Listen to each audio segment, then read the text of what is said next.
El termómetro en Lahore marcaba 51 grados Celsius un martes por la tarde de mayo. Ni julio, ni agosto.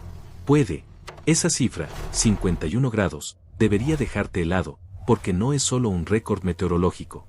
Es un dato que los científicos del clima han temido durante una década, que circula silenciosamente en las proyecciones de los modelos, oculto en apéndices que nadie lee hasta que ocurre lo que predijeron. Y sucedió. En estos momentos, una cúpula de calor del tamaño de un continente se extiende simultáneamente sobre el sur y centro de Asia, Oriente Medio y partes del sur de Europa. 3 regiones distintas. Un solo sistema. Y el momento en que se produce, este mes en concreto, es lo que tiene a los investigadores realmente alarmados, de una forma que aún no se ha reflejado en el debate público. Porque aquí está la cuestión con mayo. Mayo se supone que es una zona de transición. Es el mes del que dependen los sistemas agrícolas para el desarrollo final de los cultivos antes de que llegue el crudo verano. Es el mes en que la infraestructura de la red eléctrica aún no ha comenzado a gestionar la carga máxima. Es el mes en que el cuerpo humano aún no ha iniciado su aclimatación al verano, lo que significa que el sistema cardiovascular está menos preparado para el calor extremo de mayo que el de agosto, incluso a la misma temperatura. Un día de 48 grados en agosto es soportable para muchas personas que han pasado junio y julio adaptándose.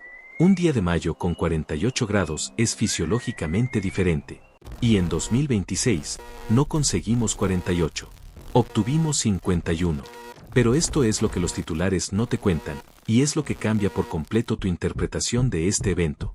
El récord de temperatura es casi irrelevante. Lo que importa es que lo produjo, cuánto tiempo durará y que revela esa combinación sobre un umbral que, según los científicos, teníamos hasta aproximadamente 2035 para alcanzar. El mecanismo que explica esta ola de calor no es simplemente que el calentamiento global haya hecho que haga más calor.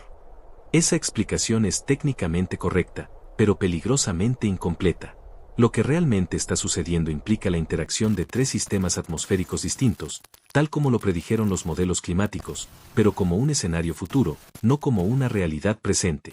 Y el hecho de que estemos viviendo ese escenario ahora mismo, en mayo de 2026, es lo que ha transformado esta noticia en algo que los investigadores consideran un verdadero punto de inflexión. Permítanme construir esto desde cero, porque necesitan comprender la arquitectura de este evento antes de poder entender por qué es importante. Comencemos con la corriente en chorro. La corriente en chorro polar, el río de aire a gran altitud que normalmente separa el aire polar frío del aire más cálido de latitudes medias, se ha estado debilitando durante aproximadamente 2 décadas. Esto no se discute. Los datos de la NOAA, el Centro Europeo de Previsiones Meteorológicas a medio plazo y varios equipos de investigación independientes lo confirman. La discrepancia no radica en si se está debilitando, sino en la velocidad de este debilitamiento y en las consecuencias cuando supera cierto límite. Una fuerte corriente en chorro mantiene los sistemas meteorológicos en movimiento. Mantiene el aire frío confinado cerca de los polos e impide que el calor se estanque sobre una misma región durante demasiado tiempo. Cuando se debilita, los sistemas meteorológicos se ralentizan y serpentean. Un sistema de alta presión que normalmente se desplazaría hacia el este en 4 o 5 días ahora puede permanecer en el mismo lugar durante 2 o 3 semanas. Eso es precisamente lo que está ocurriendo ahora mismo en el sur de Asia. La cúpula de alta presión que produjo esta ola de calor ha permanecido estacionaria durante 11 días hasta la fecha de este registro. 11 días de presión térmica continua e intensificada sobre una región con aproximadamente 1.400 millones de habitantes. Pero esa es la primera capa. La segunda capa es el suelo. Esta es la parte de la historia que casi nunca llega a los medios de comunicación convencionales, y debería, porque es uno de los mecanismos de retroalimentación más importantes en los sistemas climáticos regionales. La humedad del suelo actúa como un aire acondicionado natural. Cuando el suelo está húmedo, la energía solar se utiliza para evaporar esa humedad en lugar de calentar la superficie. Es el mismo principio físico que rige el sudor. El cambio de fase de líquido a vapor consume energía, manteniendo la superficie más fresca. Pero cuando la humedad del suelo disminuye, debido a la sequía, a episodios repetidos de calor o a cambios en los patrones de precipitación, ese mecanismo de enfriamiento desaparece. El suelo del noroeste de la India, Pakistán e Irán comenzó esta primavera con un importante déficit de humedad. La temporada del monzón de 2025 fue inferior a la media. Las precipitaciones invernales también fueron inferiores a la media. Por lo tanto, cuando llegó este sistema de alta presión y las temperaturas comenzaron a subir, No hubo enfriamiento por evaporación que moderara el calentamiento de la superficie. El suelo se calentó. El aire que estaba por encima se calentó aún más rápido. Y entonces ocurrió algo que los físicos atmosféricos denominan un ciclo de retroalimentación de la humedad del suelo. El suelo caliente y seco irradiaba calor de vuelta a la atmósfera inferior, reforzando aún más la temperatura de la masa de aire que se encontraba por encima, lo que secaba aún más el suelo, lo que intensificaba aún más la radiación de calor. Un círculo vicioso, que se retroalimenta, que empeora día a día. Ahora añade la tercera capa. Islas de calor urbanas. Karachi, Delhi, Teherán, Bagdad, Riad. Estas son algunas de las ciudades de mayor crecimiento en el mundo por densidad de población, y cada metro cuadrado de hormigón, asfalto y techos metálicos absorbe la radiación solar a un ritmo fundamentalmente distinto al de la vegetación natural. Las superficies urbanas almacenan calor y lo liberan lentamente, lo que significa que las temperaturas nocturnas en las ciudades no descienden como en las zonas rurales. Esa recuperación nocturna no es una cuestión de comodidad. Es una cuestión de supervivencia. El cuerpo humano se recupera del estrés térmico durante la noche. Si las temperaturas nocturnas se mantienen por encima de los 29 a 30 grados Celsius aproximadamente, lo que los científicos denominan el umbral de bulbo húmedo para la recuperación térmica, el cuerpo nunca se recupera por completo de la carga de calor del día. Si esto ocurre día tras día, la deuda fisiológica acumulada se vuelve potencialmente mortal incluso para adultos sanos. En Karachi, durante este evento, se han registrado temperaturas mínimas nocturnas de entre 34 y 36 grados Celsius. No existe ningún periodo de recuperación. Y es aquí donde los datos se vuelven realmente inquietantes, porque las cifras de exceso de mortalidad por olas de calor siempre se retrasan, tardan semanas en recopilarse, pero basándose en los parámetros de este evento, los investigadores que modelan la mortalidad por calor están viendo cifras que, cuando lleguen, serán profundamente preocupantes. La ola de calor europea de 2003 causó la muerte de aproximadamente 70.000 personas. Se considera uno de los peores desastres climáticos de principios del siglo XXI. Pero Europa en 2003 no estaba preparada para el calor extremo. Las casas carecían de aire acondicionado. La infraestructura de salud pública no contaba con protocolos. En 2026, el sur de Asia se encuentra, en muchos sentidos, en una situación similar, no por falta de información, sino por la brecha entre la información y la infraestructura. Las redes eléctricas de Pakistán e India están sometidas a una presión extrema en este momento. Se están produciendo apagones rotativos en regiones donde la alternativa a la electricidad es la exposición a la intemperie. El aire acondicionado durante un apagón no sirve de nada. Esta es la paradoja que subyace a este acontecimiento y de la que nadie está hablando con suficiente franqueza. Las personas más vulnerables a esta ola de calor son también las que menos acceso tienen a los sistemas de refrigeración que las protegerían, y los sistemas de refrigeración existentes están saturando una red eléctrica que no fue diseñada para días de 51 grados en mayo. Pero lo que acabamos de ver es que esto es solo la mitad del mecanismo. Porque esta ola de calor no se limita a lo que ocurre en la superficie terrestre. Existe una dimensión en esta historia que se sitúa a unos 12 kilómetros sobre el nivel del suelo, en la estratosfera, y que conecta este fenómeno con un patrón global que los investigadores describen cada vez más como evidencia de aceleración. A principios de 2022, el volcán submarino Unga Tonga Unga Aapai entró en erupción en el Pacífico Sur. Quizás lo recuerden como la erupción que produjo la mayor explosión atmosférica registrada desde el Krakatoa. Pero en los meses siguientes, la NASA y la NOAA documentaron algo inusual. La erupción inyectó un volumen extraordinario de vapor de agua directamente en la estratosfera. Vapor de agua. No se trataba de dióxido de azufre, que es lo que inyectan la mayoría de las grandes erupciones y que normalmente enfría el planeta al reflejar la radiación solar. Esta erupción produjo vapor de agua en cantidades estratosféricas que los científicos calificaron, en sus artículos, como sin precedentes en los registros de observación. El vapor de agua es un gas de efecto invernadero, y uno muy potente. Cuando se encuentra en la estratosfera, absorbe la radiación infrarroja saliente de tal manera que añade energía térmica al sistema global. El efecto de la radiación total derivada de esa inyección de vapor de agua estratosférico aún se está manifestando en el sistema climático en 2026.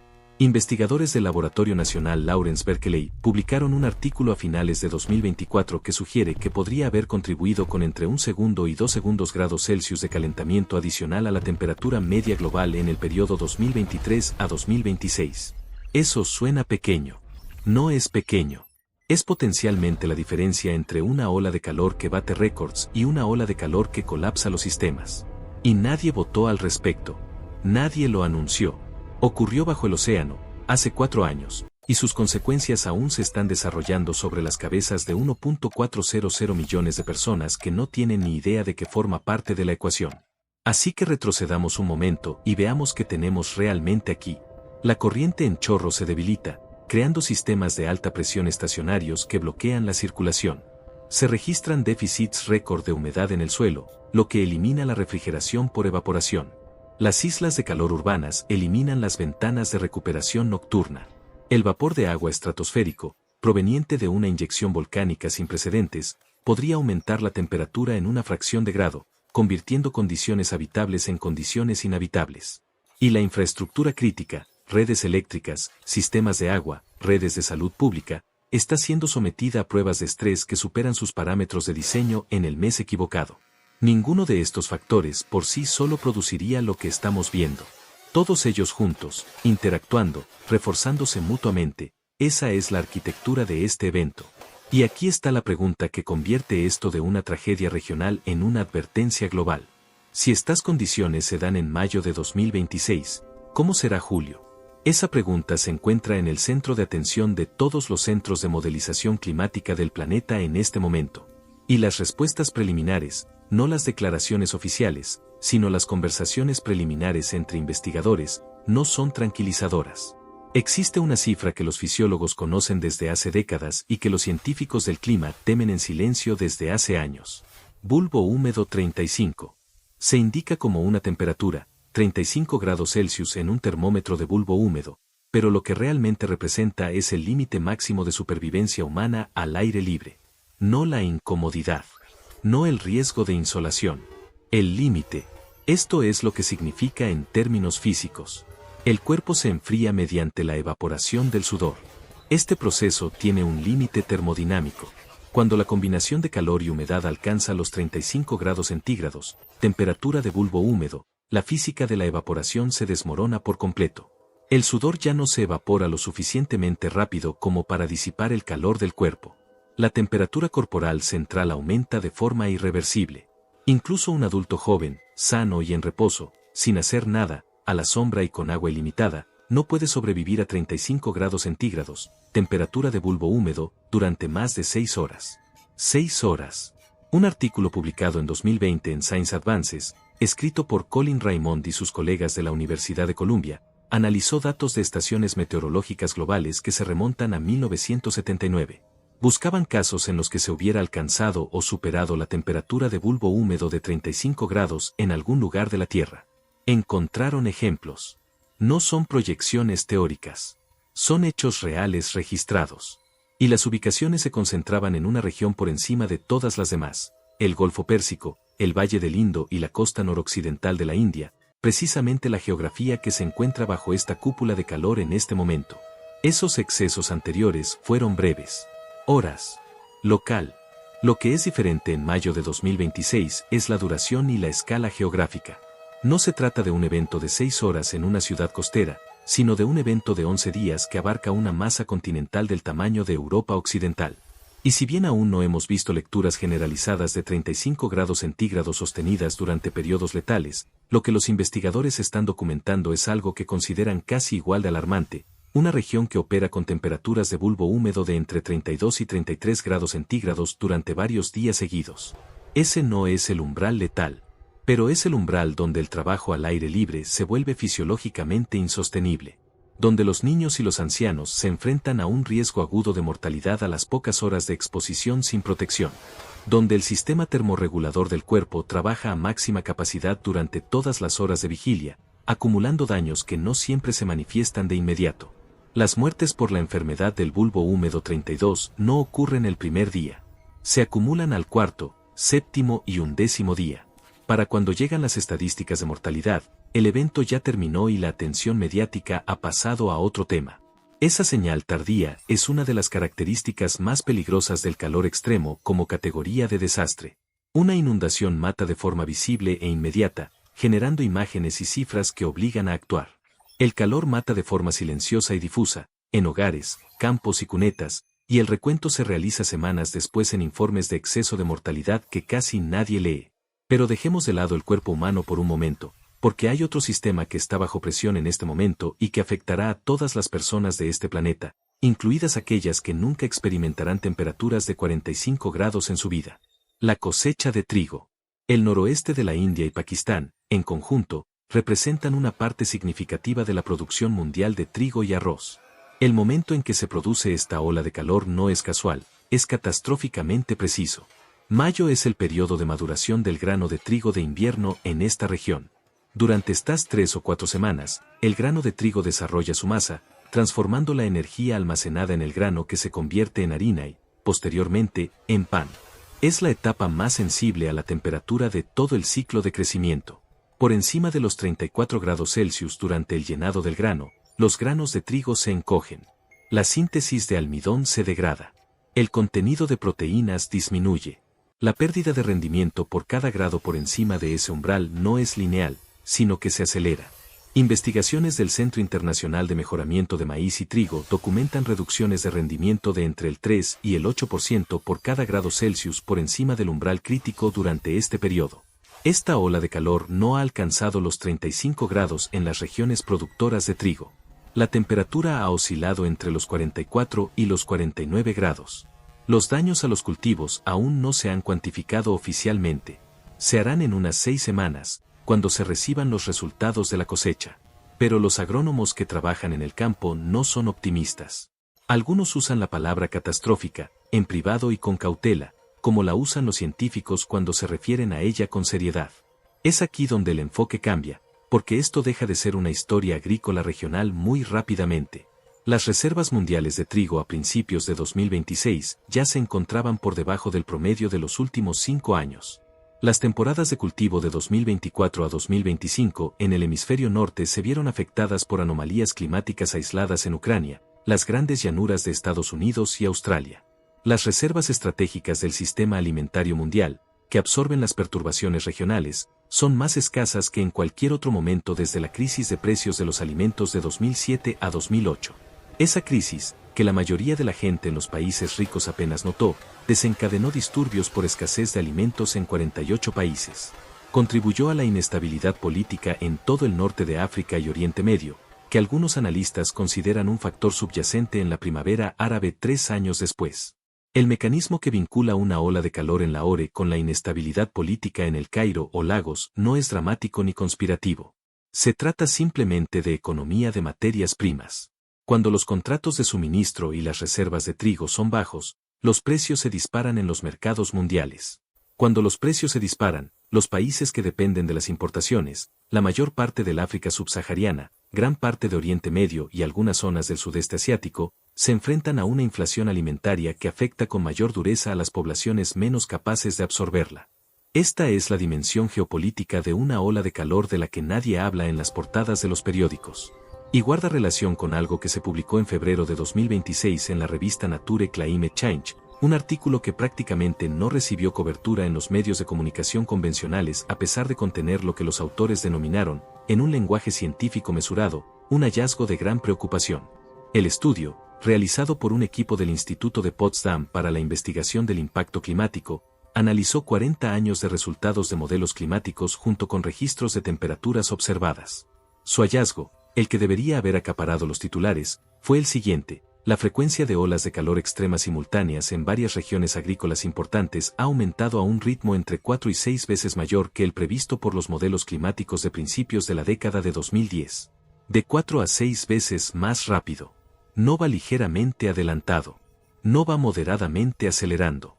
Los fenómenos de calor extremo combinados y que afectan a múltiples regiones agrícolas, que según los modelos se convertirían en un riesgo significativo entre 2040 y 2050, están llegando, en términos de frecuencia, con aproximadamente 15 a 20 años de anticipación. Lo que estamos experimentando ahora mismo, una ola de calor extrema en el sur de Asia, mientras Europa registra simultáneamente el mes de mayo más cálido desde que se tienen registros, mientras que el suroeste de Estados Unidos se enfrenta a una sequía cada vez mayor, y mientras que las lluvias en África Oriental han fallado por tercera temporada consecutiva. No se trata de una serie de anomalías inconexas. Es un patrón.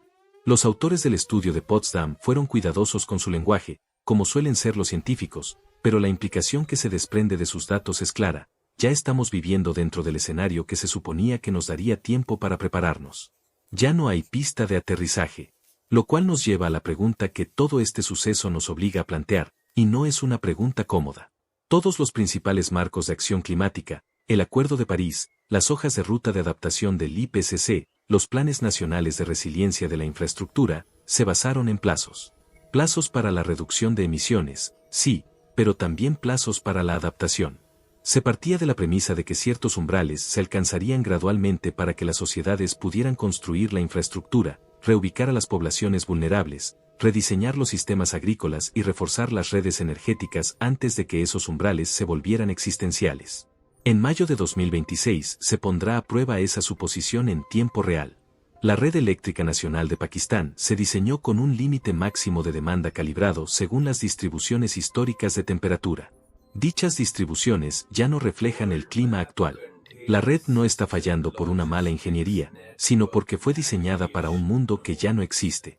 Lo mismo ocurre con los sistemas de abastecimiento de agua urbanos construidos para abastecer a la población basándose en modelos históricos de precipitación. Lo mismo sucede con los sistemas hospitalarios diseñados en función de curvas históricas de mortalidad que no contemplaban olas de calor de 11 días de duración a escala continental en mayo. La brecha en materia de infraestructuras, la distancia entre lo que construimos para el futuro y lo que el clima está proporcionando actualmente, no es un problema futuro que se esté revelando mediante señales de alerta temprana. Es un problema actual, visible ahora mismo, en los apagones intermitentes en Sindh y Punjab, en las declaraciones de estado de emergencia en varias provincias iraníes, en los campos de cultivo que ofrecerán rendimientos reducidos a un sistema global con una capacidad de reserva disminuida. ¿Y esto en qué situación nos deja? No hay que desesperarse, porque la desesperación es inútil y los datos, a pesar de su alarma, también contienen información importante. Hemos observado el desarrollo de este evento con un nivel de comprensión científica, precisión en las mediciones y capacidad de alerta temprana que simplemente no existía en generaciones anteriores. Conocemos el mecanismo. Podemos modelar la cascada. Podemos prever el impacto agrícola 6 semanas antes de que se conozcan las cifras de la cosecha. El conocimiento no es lo mismo que la preparación, pero es una condición previa para ello. Lo que esta ola de calor revela, si se analiza con detenimiento, es la brecha entre el conocimiento y la acción. Llevamos años conociendo los umbrales de temperatura de bulbo húmedo, la retroalimentación de la humedad del suelo, el debilitamiento de la corriente en chorro y la sensibilidad de la agricultura al calor. El conocimiento no es nuevo. Lo novedoso es que ya no es teórico. No se encuentra en un apéndice. No figura en los resultados de un modelo con fecha de 2040. En mayo, el termómetro marcaba 51 grados en la hora. Y la pregunta final, la que definirá la próxima década, es si esa cifra específica, sin precedentes e innegable, se tratará como la advertencia que claramente es, o si se convertirá, dentro de 6 semanas, en un dato más dentro de una tendencia que todos reconocen pero a la que nadie responde de manera estructural. Porque los modelos que produjeron este resultado no dejaron de funcionar después de mayo de 2026. Todavía siguen en marcha. Y lo que muestran sobre los veranos venideros, no los veranos de 2050, sino los de 2027, 2028 y 2029, es algo a lo que este canal volverá a medida que los datos maduren y las previsiones se agudicen. Porque este no era el punto máximo. Esta fue la advertencia antes del pico. Y la posibilidad de considerarlo una advertencia, en lugar de simplemente una tragedia, aún permanece abierta, aunque por un margen estrecho.